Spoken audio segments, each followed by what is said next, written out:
I think the efforts were similar and the results were different, having to do with support. In other words, Woodward and Bernstein were against the odds.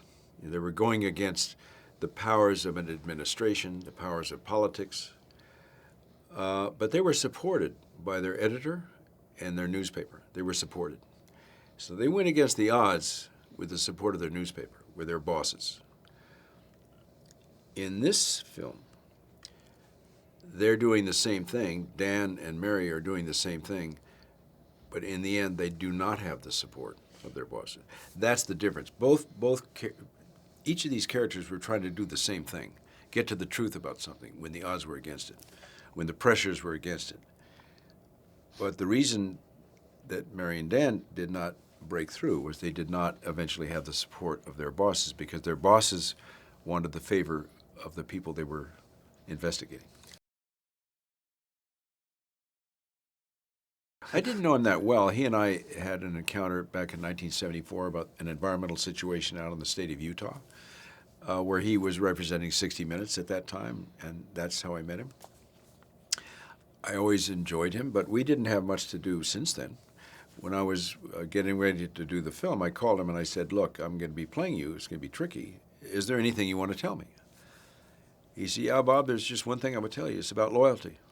For me, it was all about loyalty. I was loyal to Mary Mapes, my producing partner, and I was loyal to my bosses. So for me, the core was the relationship that we had about loyalty against the odds.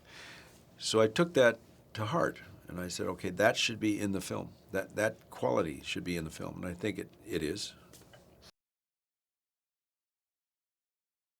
For us to see The that. thing about Cate, she's such a wonderful actress. She's about the best there is out there. I mean, whatever she does, and there's been a lot of diverse stuff, she's always 100% believable. She takes you all the way down to the core of her character. So I just took that for granted, and I said, we're just going to let this thing happen between us. We're not going to, I don't think she and I are going to have to talk much. We're just going to let things happen. And that's the way it evolved. As we were working, I didn't have to think about too much. It just was there. You know, the relationship was just there.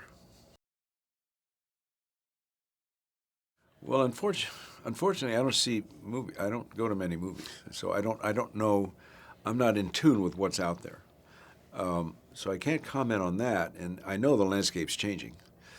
I mean, I've been pretty much focused in the last several years on the value of independent films, smaller films that I thought needed a voice, that I felt needed exposure. So I've been kind of focused on that and not paying attention to the larger picture, so I can't really comment on that. I do think that the wonderful thing about film is it encompasses a lot of styles. So you have films that are made for young people that rely heavily on special effects, on technology, to create crash boom, that kind of stuff. And I think that's valuable. When I was a kid, I would have loved that. When I was a kid, I loved going to see Frankenstein and Dracula, and Disney movies. I think that has great value, but then there's the other side of it, which is more the humanistic side of storytelling that I'm more involved with. And you want to keep that alive as best you can.